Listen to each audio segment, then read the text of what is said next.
Opa!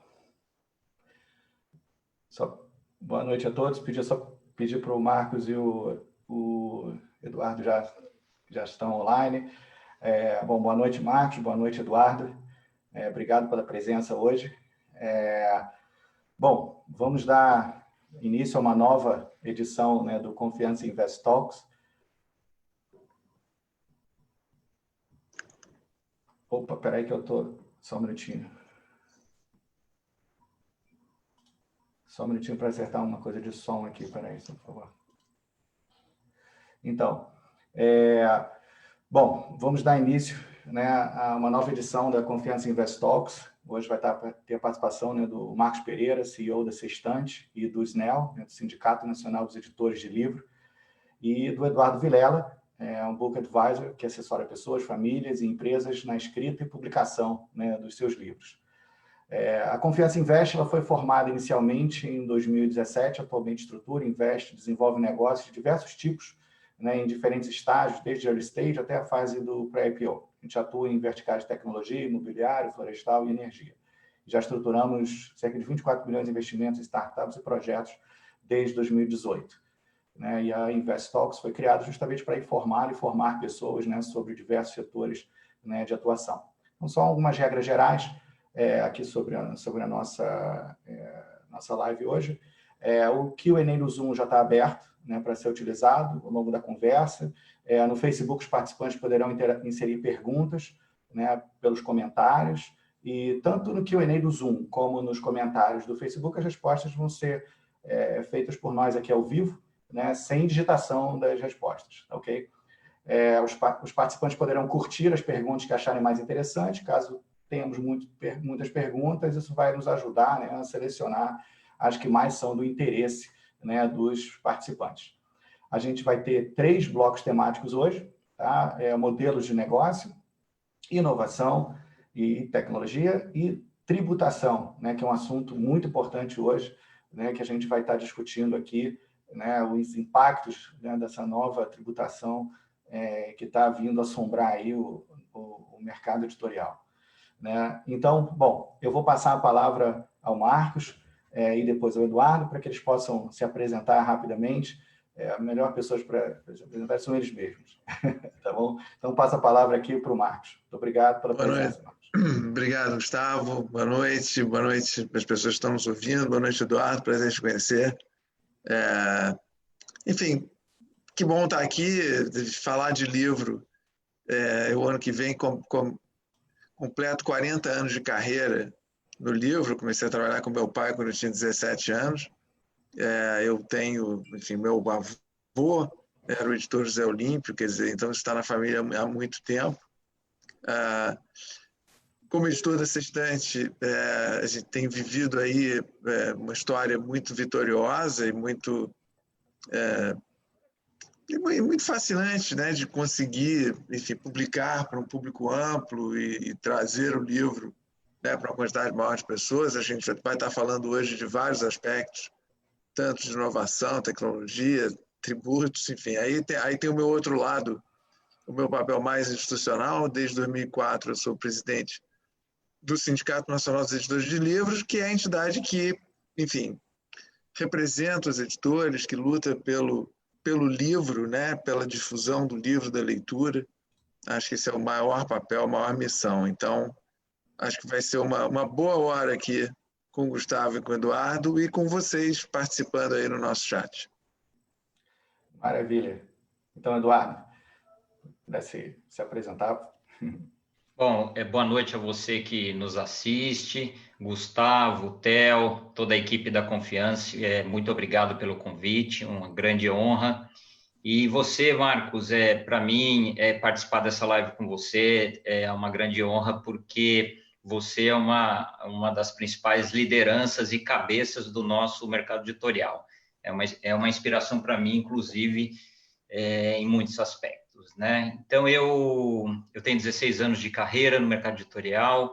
Atualmente, eu tenho uma empresa de consultoria já há 4 anos, que eu digo que o que faz o Book Advisor, né? Eu sou um arquiteto de livros. Então, eu ajudo pessoas, famílias, empresas que queiram estruturar, em primeiro lugar, o projeto, depois acompanho dando feedback todo o processo de escrita, e, no final, a questão da publicação, né? Se essa publicação vai ser feita via uma editora, e aí eu vou ao mercado buscar editora para o livro, apresentar para as melhores editoras, ou se vai ser uma autopublicação, né? Então, antes disso, eu tive uma passagem em posições executivas durante 10 anos em grandes e médias editoras. Eu sempre atuei na área editorial, então fui editor, gerente editorial, publisher, enfim, né? Então, leio desde os meus quase 5 anos, praticamente aprendi a ler sozinho, em casa, junto com a minha mãe ali, e a grande paixão da vida é os livros, enfim. Então, acho que esse papo vai ser super enriquecedor quem está nos assistindo. Obrigado. Então, bom, obrigado aí pela apresentação. Realmente vai ser uma conversa bastante interessante hoje. Bom, como você estava falando, né, essa questão da leitura é muito importante. O ser humano realmente ele demanda histórias, né? As narrativas bem contadas e mitos, né, fazem parte da psicologia humana, né, em todas as culturas. Então, queria fazer uma pergunta aqui para os dois panelistas. Né? Você tem na indústria de broadcasting, né? Você tem a convivência do rádio, TV por assinatura, né? TV aberta, você tem a internet hoje, o broadcasting do YouTube, Facebook, tudo mais.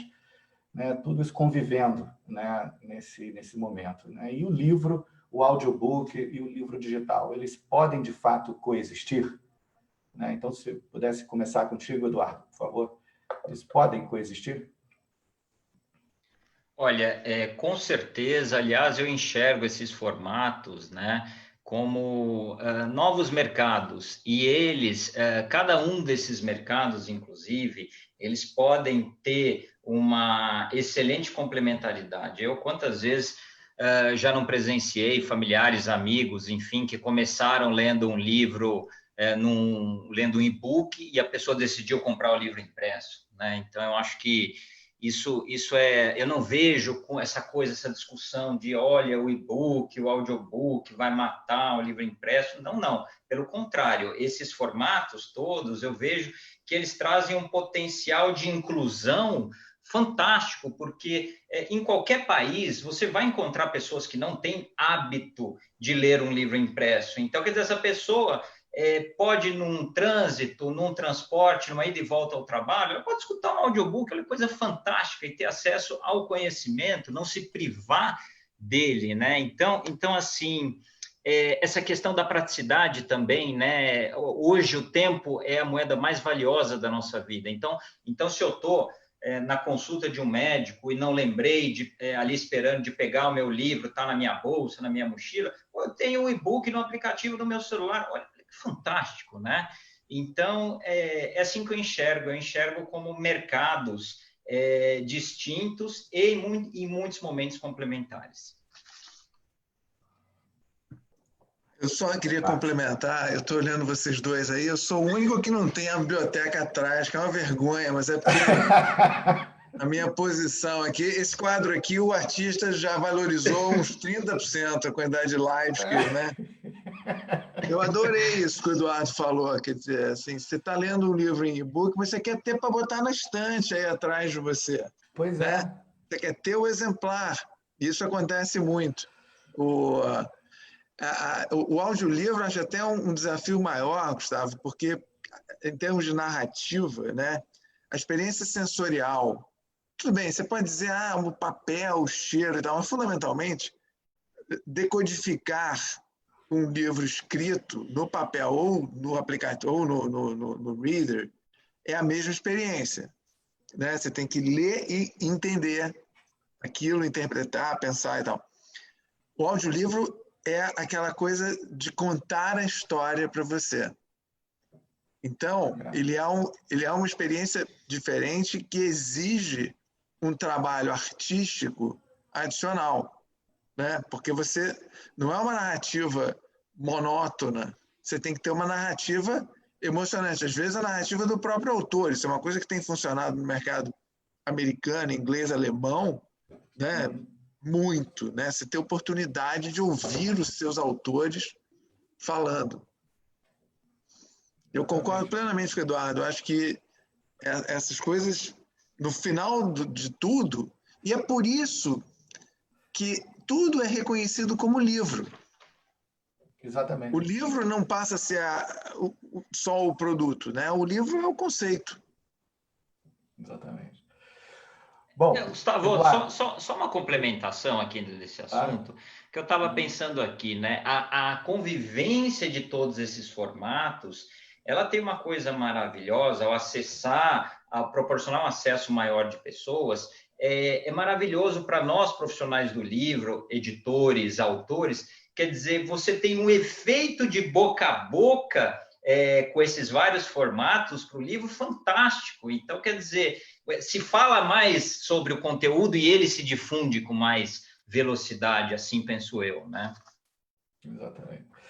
Bom, Eduardo, como é que você vê a convergência de mídia, né, e a questão da experiência do usuário em novos formatos de livro? Né? Eu digo isso por quê? Porque você vê realmente um período aí de 10 anos, né, de Kindle com um EPUB, né, 2.0, tal, que você pode aumentar a letra e tudo, mas na essência você não teve muita modificação. Como é que você vê isso? Tem empresas que estão fazendo gamificação de leitura, e tudo mais, né? Já teve no passado muitas tentativas de fazer um livro interativo, tudo mais, tá? Ou seja, como é que vocês veem essa convergência, né, de mídia, né, e a experiência do usuário propriamente dito na leitura, né? Tá. Bem, eu me lembro quando eu comecei minha carreira no editorial de livros universitários na afinada editora Saraiva, né? Era 2004. Então, naquela época, eu fiquei muito impressionado. Eu nunca tinha visto. Oi, desculpa, Marcos. Não, é só esse dizer o seguinte, a editora Saraiva não é finada, não, ela continua existindo, a finada é a outra.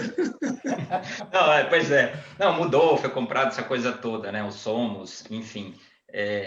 Bom, se a Flávia estiver me escutando aqui, me perdoe, Somos, né? O grupo Somos Educação, mas enfim.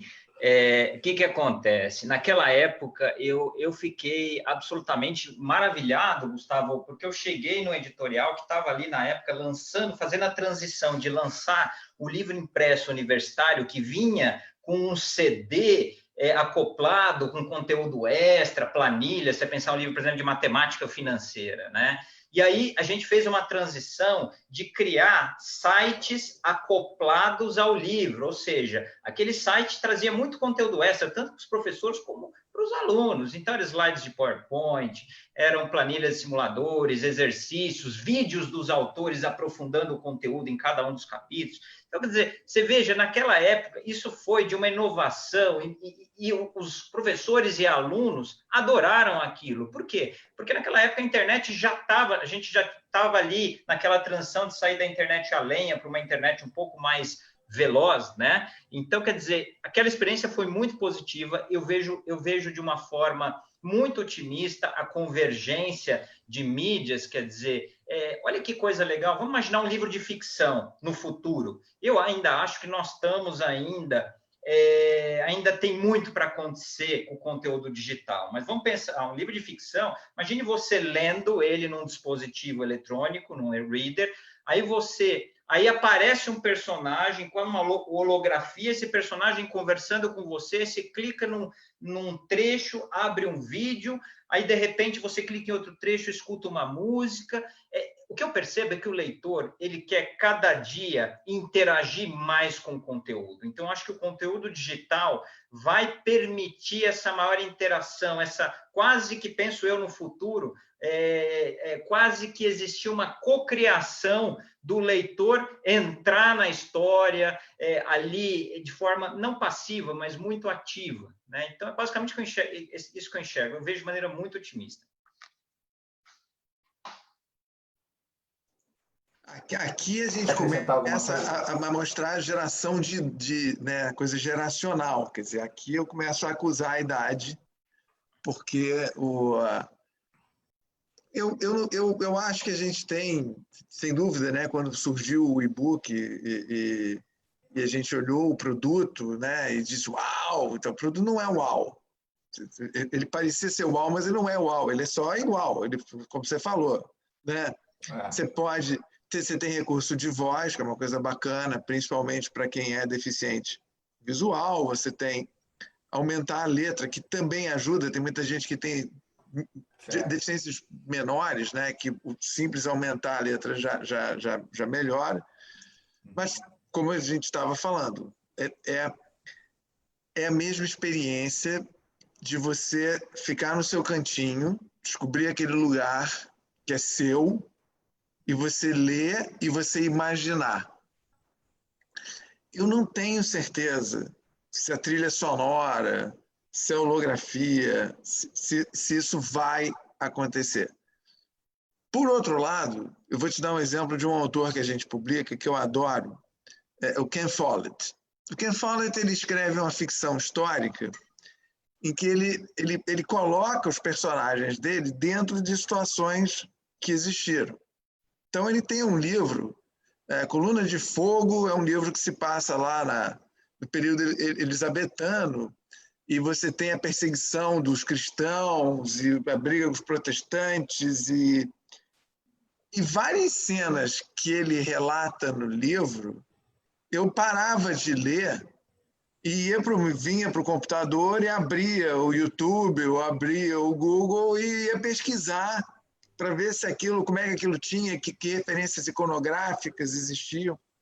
Então, de alguma maneira, eu, num livro de ficção, já fiz isso. Como é que a gente vai descobrir esses novos formatos? Quem vai propor esses novos formatos? Eu não sei, né? Acho interessante o Eduardo falar isso. E o Eduardo teve essa experiência, essa transição, né? Eu me lembro quando surgiu o CD-ROM, Eduardo. E me disseram, olha, agora acabou a tua indústria, agora é melhor você fazer outra coisa, porque... E as vendas só cresceram dos livros técnicos, né? Exatamente. Exatamente.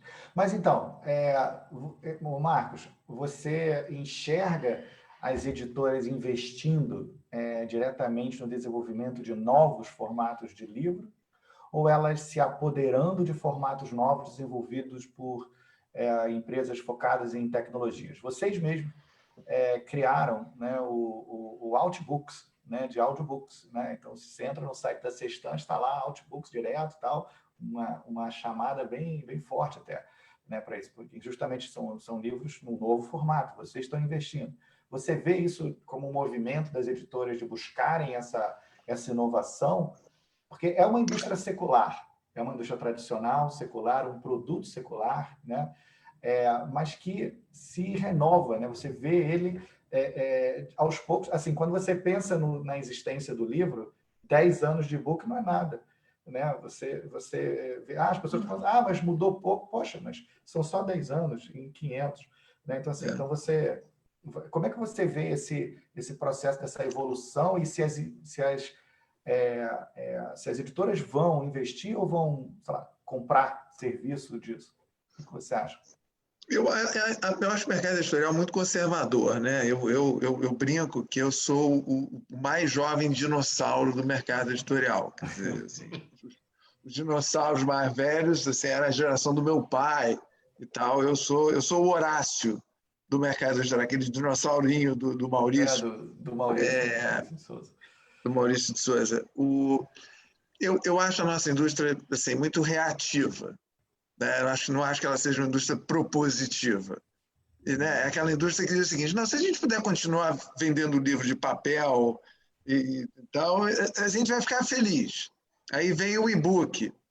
Né? O movimento de conversão dos livros para e-book foi lento. Quer dizer, até você ter... A gente hoje tem assim, uma taxa de publicação do livro e do e-book ao mesmo tempo muito alta. Agora, vamos combinar o seguinte, é bastante fácil. Né? A maior parte das publicações é um PDF. Quer dizer, a tecnologia envolvida para você pegar um PDF e transformar em um EPUB é desse tamanho. O áudio, eu tenho, né, eu tenho a vantagem de ter um irmão mais novo que eu, que é meu sócio na editora. e que é um grande proponente de novas ideias. Então, por exemplo, ele é um grande aficionado, Tomás, meu irmão, é um grande aficionado por áudio. Ele é um usuário de áudio. Então, a ideia de vamos investir, vamos converter... Né? Agora, por que eu topei a ideia? Porque eu olhei o mercado americano, o mercado inglês, o mercado alemão e disse, opa, isso está acontecendo lá. Isso vai acontecer no Brasil em algum momento. Né? Eu acho que demora, porque você precisa construir um catálogo. Construir uma plataforma não é fácil. Divulgar a plataforma, divulgar esse hábito, quer dizer, isso tudo leva tempo. Mas o Eduardo, né, toca num ponto fundamental. Em qualquer lugar, a qualquer hora. O audiolivro tem uma vantagem, né? Só que ele tem que ser sedutor, ele tem que ser bem produzido. Você tem que fazer num bom estúdio, com bons locutores, atores, sabe? É um novo mundo aí para a gente explorar. Maravilha. Bom, então a gente encerra o primeiro bloco, né, da parte das tecnologias. Então vamos falar um pouquinho dos modelos de negócio propriamente dito. Né? Atualmente você tem a possibilidade de vender o livro, né, por capa, né, por preço de capa, fazer um download digital, né, ou então com uma assinatura ilimitada, né, como, por exemplo, o Kindle Unlimited. Né? Você pode ter acesso a bibliotecas de livros digitais, empréstimos e tudo mais. Então, uma pergunta aqui para o Marcos. Né? Quais são as vantagens e desvantagens que você enxerga, tá, no modelo de assinatura, né, versus a venda pelo preço de capa? Né? E qual seria o impacto, só para complementar a pergunta, né, qual seria o impacto, né, operacional na editora, nos controles, né, de faturamento, de distribuição de royalties, no caso de um modelo de assinatura, por exemplo, como o Kindle Unlimited? Como é que você distribui royalties numa situação dessa? É tranquilo? Como é que funciona? Eu não sei porque eu não faço. Quer dizer, a gente sempre, nesse caso, quer dizer, o modelo, o business, né, o business model da indústria editorial, ele é muito simples, né? Quer dizer, o editor, ele é o representante do autor. Quer dizer, ao licenciar a obra, né, ele é o guardião do direito autoral do autor. Ele tudo deve fazer para que esse direito autoral tenha o maior alcance possível. Ele deve publicar bem, ele deve distribuir bem, ele deve promover bem, ele deve prestar contas bem e ele deve pagar bem. Esse é eu acho, o nosso papel como editores guardiões do direito autoral. E aí, como é que isso funciona? Eu fixo um preço sugerido de venda ao consumidor. Sobre esse preço de venda, que é o chamado preço de capa, eu remunero o autor. Essa é a estrutura, né, que é super simples. Quando você vai para o sistema de assinatura, aí, assim, os primeiros modelos que eu vi, eu precisava contratar um jovem que tivesse ido ao MIT, ou acho que o MIT era melhor, né? Para poder entender a planilha de distribuição dos royalties, para você poder submeter isso para o autor. Eu, infelizmente, e posso estar totalmente errado, Gustavo, assim, honestamente, mas a sensação que eu tenho é a seguinte, que o maior ganhador do sistema de assinatura é sempre o sistema de assinatura. O sistema de assinatura se apropria de um conteúdo, de um catálogo que foi construído, né? Ele vende essa assinatura, né? Constrói uma base de assinantes, e aí quando ele tem uma base de assinantes tão poderosa, ele vai e challenge o proprietário de... Isso assim, vamos pegar um exemplo? Netflix. Né? Hoje em dia a Netflix é uma grande produtora de conteúdo de vídeo. Virou uma grande concorrente dos grandes estúdios. Né? A indústria da música... Nessas horas, a indústria do livro tem uma vantagem, ela é muito pequena. ela é uma indústria pequena ainda, né? Ela é uma indústria pequena no mundo inteiro, em comparação Com os, né, os com outros outras meios de indústrias. entretenimento, né? Então, acho que você consegue ainda, de alguma maneira, proteger isso. Assim, o dia que me mostrarem um modelo de assinatura que eu consiga perceber com clareza uma vantagem para o autor que eu represento, aí eu estaria disposto a sentar na mesa. Eu até hoje nunca vi. Entendi. E aí, então, Eduardo, é você que representa, né, autores, que trabalha com diversos autores, né? No momento da contratação, tudo mais, junto com as editoras, né? Quais são as principais preocupações dos autores, né, em relação a esse modelo de negócio? Se vai ser assinatura, se vai ser pelo preço de capa, tudo quais essa dificuldade nessa planilha aí que tem que ser desvendada pela NASA, né? Como é que funciona isso para os autores? Em primeiro lugar, Gustavo, eu concordo totalmente com o Marcos de que está nebuloso aí como é apurado essa remuneração toda, né? Tanto para a editora quanto para o autor, assim, muito, muito complicado isso ainda, né? O que eu percebo dos autores é que, assim, para o autor é muito importante, ele quer que o seu conteúdo seja valorizado. Acho que essa é a primeira coisa. E o que me preocupa nesse tipo de modelo de negócio de assinatura, se corre um risco muito grande, tá certo? De você de você desvalorizar o trabalho do autor, porque quando você vende, o que você vende a preço muito baixo, quer dizer, você não remunera o próprio trabalho do autor, né? Imagine o número de horas de experiência, de vivência que ele acumulou para fazer o livro dele, e você não remunera também minimamente bem a cadeia editorial, né? Quer dizer, nós trabalhamos com profissionais qualificados, as editoras são intensivas em capital e mão de obra, né? Então assim, a grande questão-chave aí é o que o Marcos falou. Como é que vai ser, como é que é essa precificação para a gente poder entender como editoras e autores vão ser remunerados sem cair no risco, né, de uma precarização, tá certo? E assim, e para as editoras pode ter, sim, eu concordo totalmente com o Marcos, esse risco de, vamos dizer assim, imagine uma plataforma que cria uma base de leitores e passa a sediar autores, quer dizer, se você, tudo bem, existe uma grande barreira de entrada aí, que se o editor souber construir um relacionamento, um bom vínculo com o autor, é uma questão ética também, né? O autor vai ser fiel a ele se você cuidar bem dele. Enfim, é isso que eu penso. Não sabemos ainda, acho que precisa sentar na mesa quem faz assinatura, ser mais transparente, mostrar como as coisas funcionam, né? Com certeza, transparência é importante em qualquer situação e negócio, né? Pode falar, Marcos.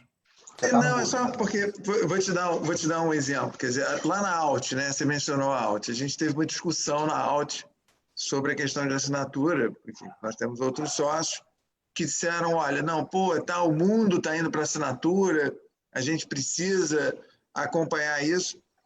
Aí a gente, como sócios editores, disse o seguinte, ok, eu entendo que o assinante, porque ele está se comprometendo a pagar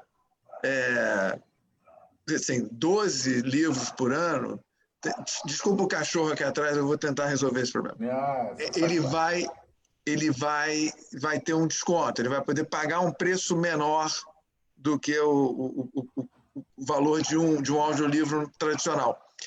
A questão é que na nossa assinatura funciona da seguinte maneira: você tem direito a um livro por mês, ou seja, você tem direito a um livro por assinatura. Então eu consigo dizer o seguinte: beleza, esse mês a minha assinatura eu vou resgatar o livro A Marca da Vitória do Phil Knight.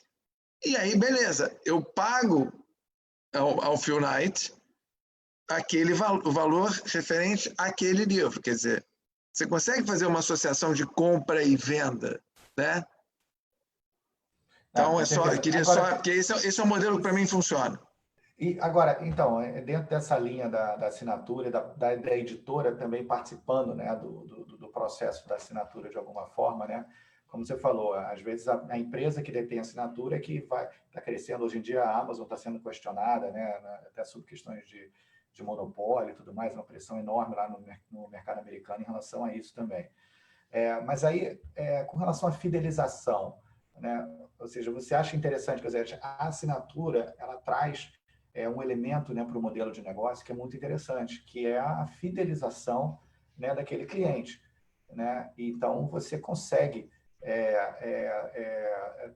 ter informações também sobre esse cliente, sobre esse comportamento do cliente, a jornada de leitura dele, qual o hábito de leitura e tudo mais, ou seja, você consegue ter muito mais informação, né, do que a venda que está pela livraria, né? Ou seja, você tem um intermediário no meio, né, que permite. Então, é um contato interessante, né, da editora com o seu público final, né? Vocês não veem isso? Isso afeta aí o modelo? Mais ou menos, porque eu precisaria ter acesso aos assinantes da plataforma. Sim, se eu não tenho, eu não tenho informação nenhuma. Quem tem informação é a plataforma. Não, mas no caso da Alt você tem, né? Não, aí meu Chinese Wall não permite, não. Seu Chinese Wall. Meu Chinese Wall não permite que eu tenha, porque eu não posso ter acesso. Mas para a editora seria uma informação super interessante. Seria uma informação sensacional. Mas eu estava ouvindo você falar, e assim, eu vou atrapalhar a nossa fala, porque uma coisa que me chamou a atenção, me lembrou o seguinte, sabe, assim, dentro desse mundo, né, digital e tal, tem uma coisa tradicionalérrima que tem ganho enorme tração nos últimos anos, que é o chamado clube de leitura. É um fenômeno extraordinário, que é totalmente físico, né? E que veio ganhando, e que é exata, no fundo, Gustavo, a grande questão é know thy customer, né? Conheça o seu cliente. Isso foi uma coisa que a nossa indústria negligenciou a vida inteira. Né? Quem conhece o cliente é o livreiro, né? E a gente fica lá imaginando o que as pessoas querem ler. E quando a gente puder utilizar melhor a informação, e a gente está usando com mídia social, a pandemia tem sido extraordinária para isso. Bom, vamos agora, já estamos aqui com 34 minutos aproximadamente, vamos entrar na questão do terceiro bloco, para depois a gente poder abrir para perguntas e respostas. Já temos algumas perguntas aqui no Q&A, né, que a gente vai estar endereçando em seguida. Né? Basicamente, aqui no terceiro bloco, a gente vai estar discutindo a questão da tributação de livros. Né? Afinal de contas, isso é ou não é constitucional, né? E qual o impacto, né, que isso traria. Então, eu vou, assim, só para introduzir o tema, né, eu vou ler aqui um trecho, né, do manifesto, né, em defesa do livro, que o SNEL, né, a CBL, né, várias associações de livros assinaram. Né, só um trecho pequeno, né, só 2 parágrafos, mas eu acho que é bastante interessante, né, e que retrata um pouco, né, a relevância do tema. Né. É um trecho que começa assim, né, que o escritor e o editor, né, Monteiro Lobato cunhou a famosa frase: um país se faz com homens e livros. E anos depois, né, o editor José Olímpio acrescentou: e ideias. Né? Ai do país que se torna um deserto de homens, livros e ideias. Queimado em praça pública sempre que a intolerância triunfa, né, o livro resistiu aos séculos e atravessou as crises, tendo a sua significação para a humanidade renovada e fortalecida. Aliás, existe alguma prova mais eloquente da importância do livro para as vidas humanas do que as estantes cheias de obras, tal como vemos na televisão e nas telas dos computadores e celulares, nesse momento de isolamento social? Os livros estão ali, às costas das pessoas, né, como as asas de um anjo, significando proteção, sabedoria, compartilhamento de ideias e imaginário, né, reafirmando nossa fé na humanidade. O amor ao livro renasceu na pandemia.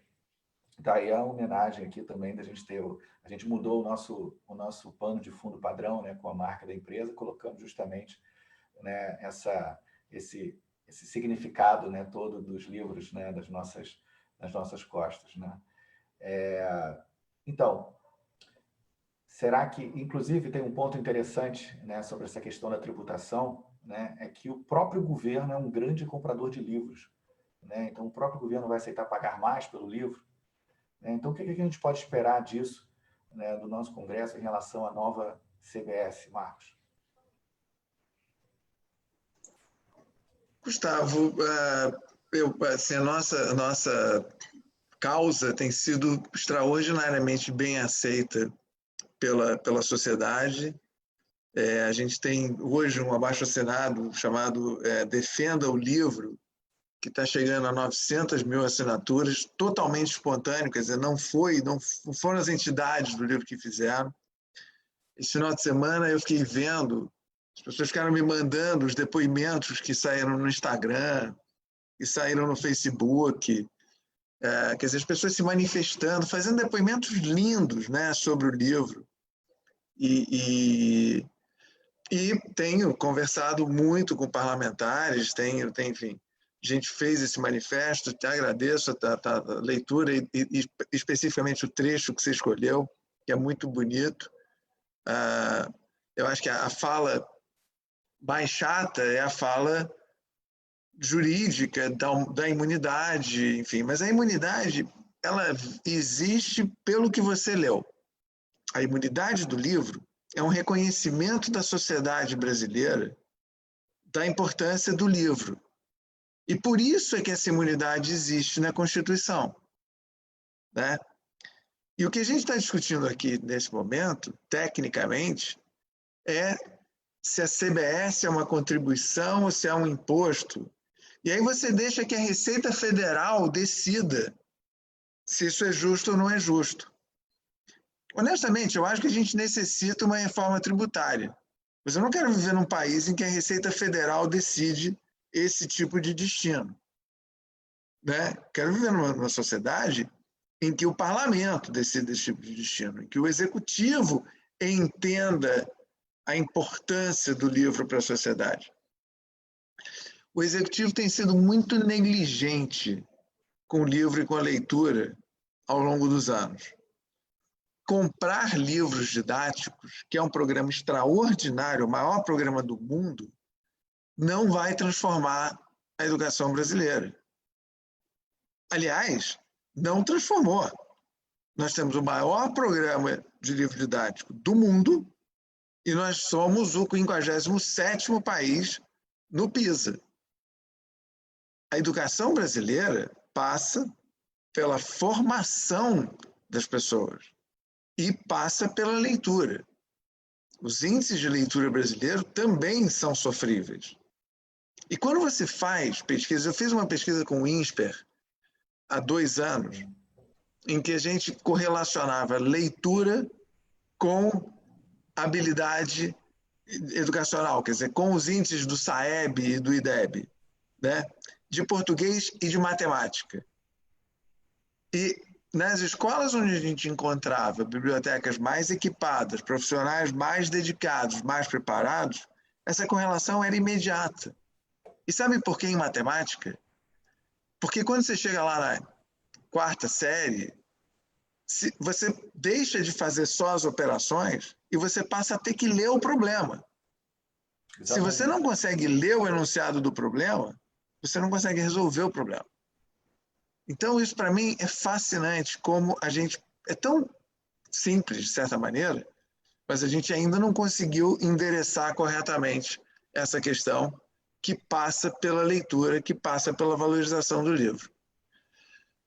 Resposta longa para te dizer, eu estou terminando meu dia, eu passei o dia inteiro dando entrevista, tendo contato com parlamentares, na realidade eu passei a semana fazendo isso, vou continuar fazendo isso.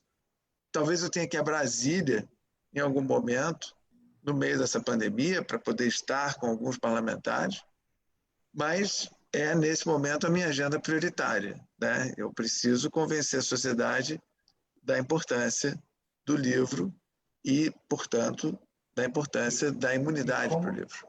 E como que você vê a reação, né, dos parlamentares a esse pleito, né, de manter, né, a situação de imunidade?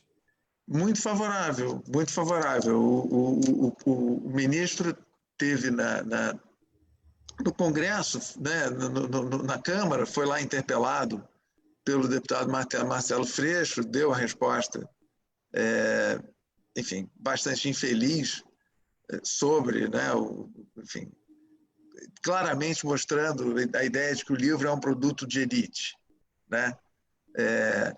E depois ele foi ao Senado, e no Senado vários senadores se manifestaram assim, publicamente a favor do livro, dizendo que farão emendas ao projeto, caso ele tramite.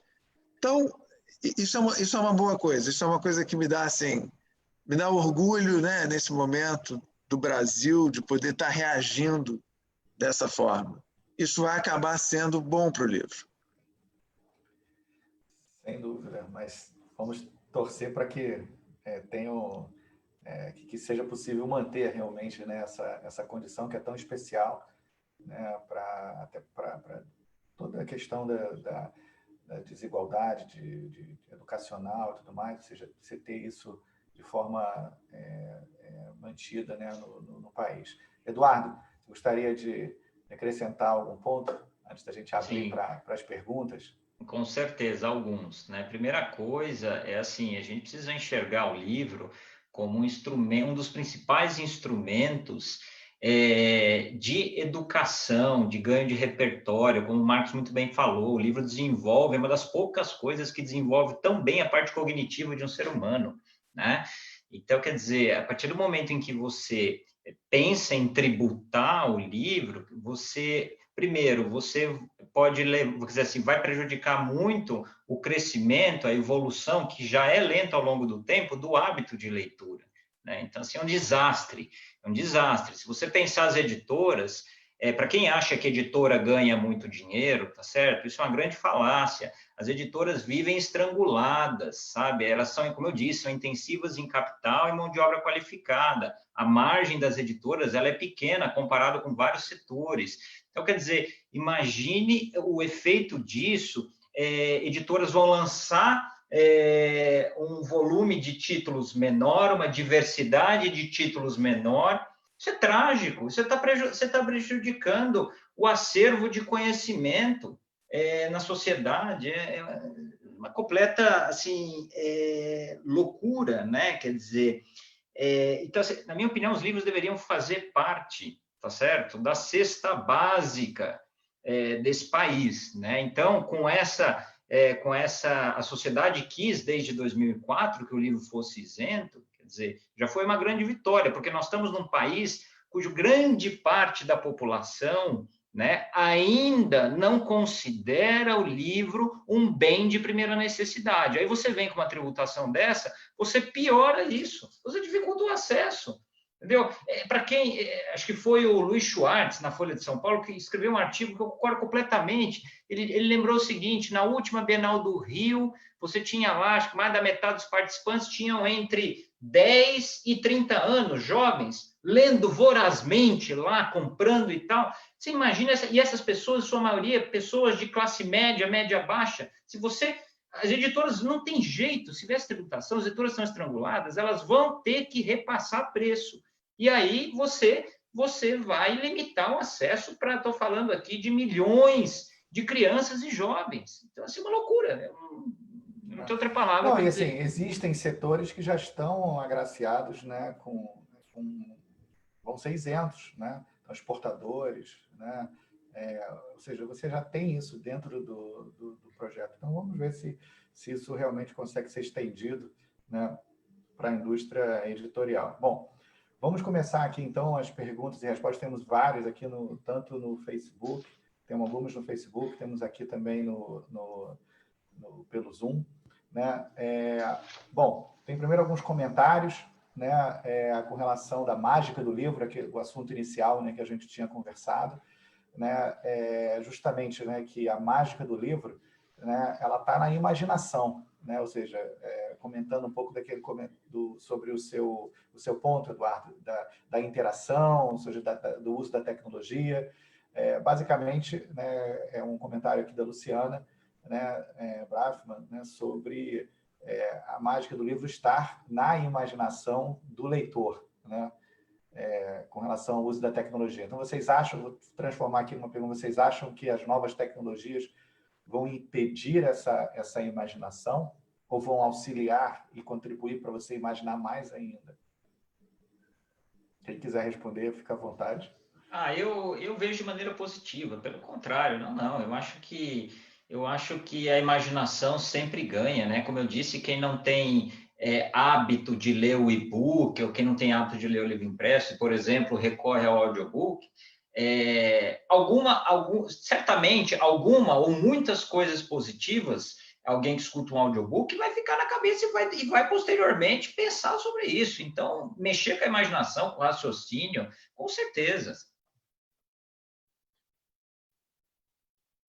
Só um comentário rápido, quer dizer, a gente tem se você pensar em termos de tecnologia, quer dizer, a conversão do livro, ou de mídias, não de tecnologia, mas falando de mídias, né? A conversão do livro para o cinema, por exemplo, é uma coisa muito antiga, né? E O Vento Levou é um livro, depois ele virou um filme. Olha, eu recomendo a todo mundo que está vendo essa live, comprem O Poderoso Chefão, o livro. Foi das experiências mais gratificantes da minha vida, que eu não me dava conta que o Mário Puzo escreveu aquilo antes de filmar. É extraordinário. Extraordinário. O Nome da Rosa é um livro, assim, e o filme reconstrói, tem outro fim.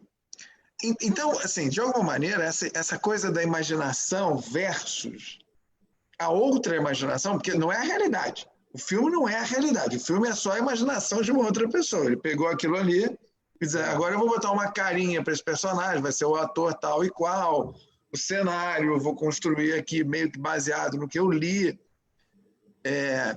Então, essa interação eu acho que sempre existiu, né?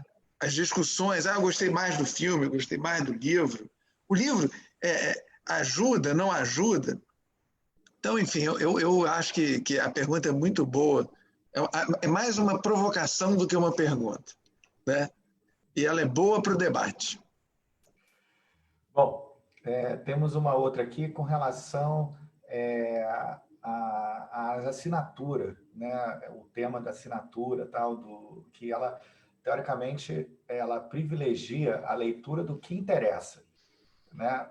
Pois quem disse que eu tenho que ler o livro do começo ao fim? Né? Então, ele coloca aqui que talvez seja um viés técnico dele, provavelmente leitor mais de livros técnicos.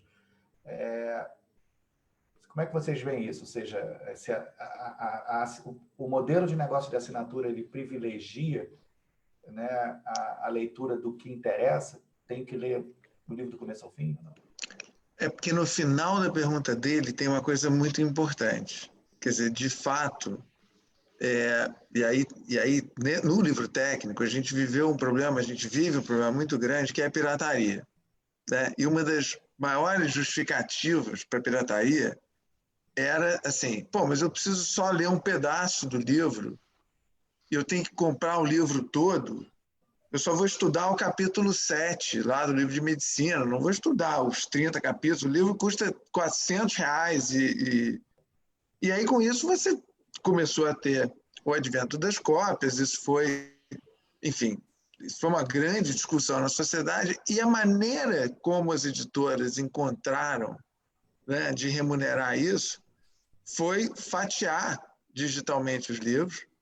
Então, hoje, no mundo do livro técnico, você tem esse tipo de biblioteca, né, em que você pode acessar conteúdos parciais. Isso é maravilhoso, porque isso é uma resposta da indústria a uma demanda da sociedade.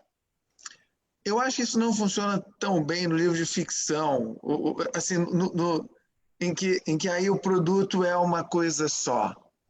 Né? Imagina você pegar um pedaço de uma história só, não faz sentido isso, se perde completamente. Mas, Eduardo, eu até entendo o seguinte, quando uma pessoa compra um livro de um romance, uma biografia, ela está assumindo um risco, né? Verdade, sim. Ela pode não gostar. Quer dizer, ela leu 10% do livro e aí sai, não gostei disso aqui. E nesse sentido até, você tem hoje os recursos das amostras. Se você entrar online, você consegue acessar amostras de livros exatamente para fazer esse sampling, né? Para você poder degustar ali um pouco e ver se funciona ou não funciona. Então, assim, quer dizer, eu acho bacana ele ter falado essa coisa da assinatura sobre a necessidade de ter o livro, mas é importante que a gente diferencie de que tipo de que livro a gente está falando, né?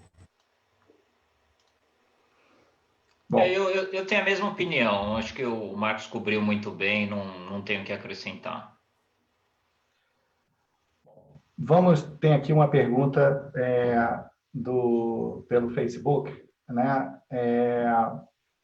Ele dá parabéns aí pela live e pergunta, Marcos, como a Covid-19 tem impactado a Sextante e como se desenha um novo normal no mercado editorial?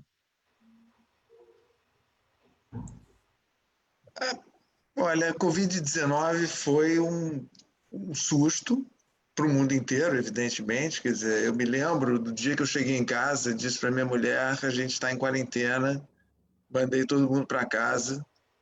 Era uma quarta-feira.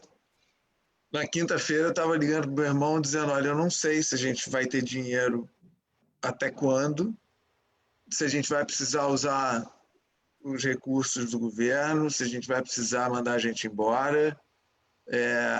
Livrarias ligando, dizendo não posso pagar, não tenho como, preciso que você me financie. Esse primeiro momento foi um momento assim tenso e difícil e a gente foi sereno e conseguiu atravessar fazendo muita conta, né? Suspendemos todos os lançamentos, né? Paramos a programação, botamos todo mundo em casa. E aí começou a acontecer um fenômeno fascinante, que as pessoas começaram a ler mais.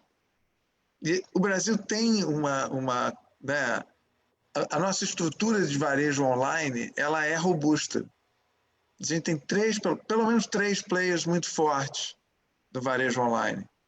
E esses players têm marketplaces dentro dos seus sites que fez com que os distribuidores também pudessem trabalhar com isso. Então, a gente está vendendo hoje mais ou menos, não é igual, mas a gente está vendendo quase igual a gente vendia no ano passado.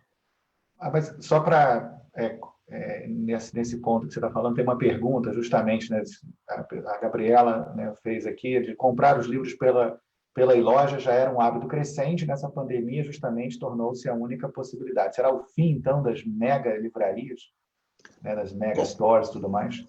Com certeza. As mega stores estão...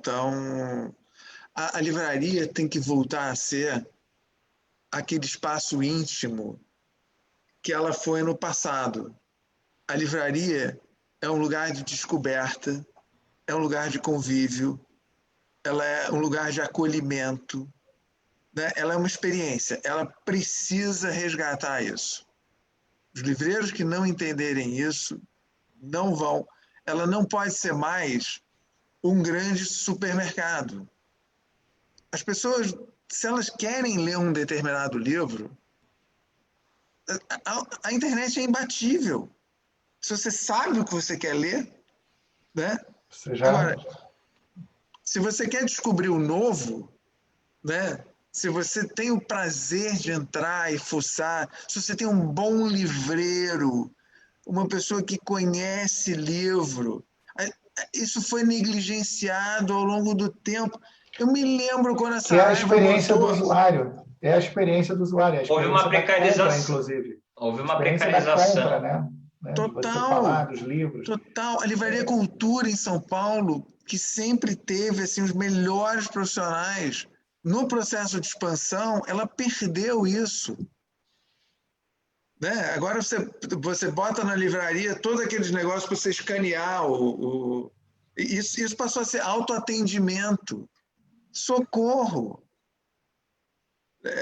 A gente tem que voltar. A livraria tem que voltar a ser esse lugar especial que as pessoas têm vontade de ir. Posso só fazer um comentário? Claro, eu penso nas experiências que a gente vive todos os dias quando a gente vai comprar alguma coisa, não precisa ser livro. Você entra numa loja, você sabe que na internet, acho que 90% das vezes é mais barato. Só que você foi tão bem atendido, você viveu a experiência, que a gente está disposto, a gente sabe que está pagando mais caro. Então, isso que o Marcos falou, quer dizer, essa questão da curadoria, do atendimento, de você poder ali se relacionar com as pessoas, isso faz toda a diferença. Aliás, eu tenho percebido essa tendência, recentemente eu tive em 2 capitais no exterior, uma foi Nova York e outra Londres, e eu percebi isso em vários bairros que eu andei. Você vê, vamos lembrar da Borders, que é uma das maiores redes de livrarias do mundo, né, que tinham lojas, a própria Barnes & Noble aí, eles sempre querem vender, mas não conseguem, né, ela tenta se remodelar, mas ainda não conseguiu. Então, quer dizer, aí eu vi essas livrarias pequenas, que são focadas por área, então, assim, uma livraria de livros infantis, não dá para ser hipermercado de livro, porque você entra na loja, é mal atendido. Aí você, uma loja que se propõe a ter tudo, não tem nada. Aí você perdeu o seu tempo, você fica irritadíssimo com isso, não, vou comprar na internet. Né? Então, assim, é muito frio, né, o atendimento. Então, quer dizer, eu acredito que essa tendência aqui, a volta das pequenas livrarias, desse atendimento, dessa relação, de um vínculo emocional do livreiro com o leitor, isso sim. Não vão desaparecer as livrarias, não. Quem pensa que vão desaparecer, não vão. Tem uma pergunta aqui sobre a parte tributária, né, que eu gostaria de fazer, e a gente vai encerrar o Q&A, porque já são praticamente 8 horas. Tá? Essa aqui será a última pergunta. Então, a Luciana pergunta aqui, qual a projeção de alta nos preços, caso a alíquota de 12% seja aprovada para o setor? É de 20% mesmo, essa previsão, né, de alta? Nesse caso, haveria uma queda estimada de quanto nas vendas? Aí temos que estimar aqui a curva da demanda, se ela é elástica, se ela é inelástica. Vamos voltar Luciana, assim, quem fez essa conta fui eu, então eu sou engenheiro de formação, então eu vou te dizer como é que eu fiz isso. Quer dizer, eu considerei todos os itens da cadeia do livro que geram compensação. Né? Então, só para você entender, direito autoral, por exemplo, não tem CBS, salário não tem CBS, todos os serviços editoriais que são prestados por pessoas físicas, tradutores, capistas, diagramadores, revisores, eles são ou MEI, ou simples, ou pessoas físicas, nesse caso não tem CBS. Então, levei lá em consideração toda a estrutura de compensação, e partir do princípio, quer dizer, fiquei pensando qual será a inelasticidade, quer dizer, quanto é que vai diminuir a demanda? Deve ser algo em torno de entre 5% e 10%. Como eu precisava de um número só, eu usei 7,5%, que é exatamente entre 5% e 10%, e fiz a conta. E aí a conta dá 20% de aumento. Tá? Quando você aplica isso para a margem, partindo do princípio que a editora precisa preservar a margem de contribuição para ela continuar investindo. Né? Quer dizer, o Eduardo falou, as margens são apertadas porque o editor ele aposta sempre. E o Eduardo falou uma coisa super importante. Uma maneira que você tem de melhorar a margem é você publicar o conhecido. Porque você já sabe, você tem um track record que diz se vai vender ou não vai vender. Né? Publicar o desconhecido, arriscar, faz parte da nossa atividade. E é essa a beleza da atividade, uma delas, né? Enfim, desculpa, a resposta é sempre longa, Gustavo, perdão. Eu sou muito prolixo. Sempre... Eu não sei me editar, eu preciso saber me editar, me auto-editar. Bom, gente, vamos...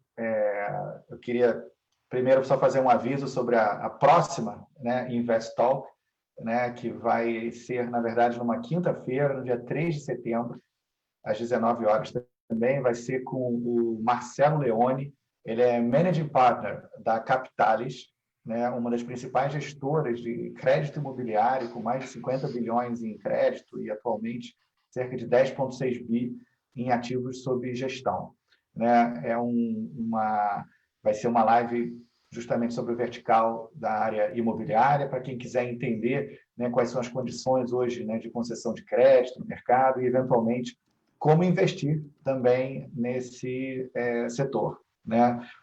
Bom, gostaria primeiro de agradecer, né, a presença de todos, né, seja aqui no Facebook, seja pelo Zoom. Agradecer bastante a presença aqui do Eduardo e do Marcos, que realmente trouxeram uma conversa bastante interessante, bastante bem fundamentada, né, sobre o mercado editorial. Então, vou passar a palavra aqui para o Eduardo e para o Marcos, para que eles possam fazer aqui os comentários finais e a gente possa encerrar a nossa live. Então, Eduardo. Eu queria dizer que eu acho que é um dever, um sonho de todos nós. Nós estamos num país com déficit educacional muito forte. É a Belém-Brasília de bicicleta, tá certo? Então, eu acho que todos nós que trabalhamos com livros, todos nós que amamos a leitura, nós precisamos nos unir mais, falar mais sobre o livro, falar do que ele agrega para as pessoas, diferenciando ele enquanto um produto. Não que é gostoso assistir Netflix, é gostoso escutar uma música, é gostoso, mas o momento do livro, ele faz muito bem-estar para você também. É lazer, é desenvolvimento humano, para você ser um profissional melhor, para você ter mais autoconhecimento.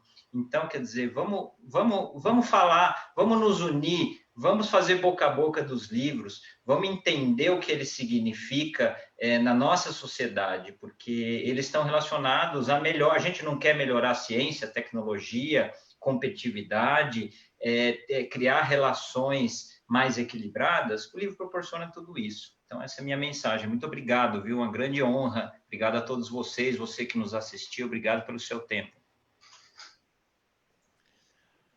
Gustavo, parabéns pela... não conhecia a Investox e parabéns pelo teu trabalho. Eduardo, adorei te conhecer, viu?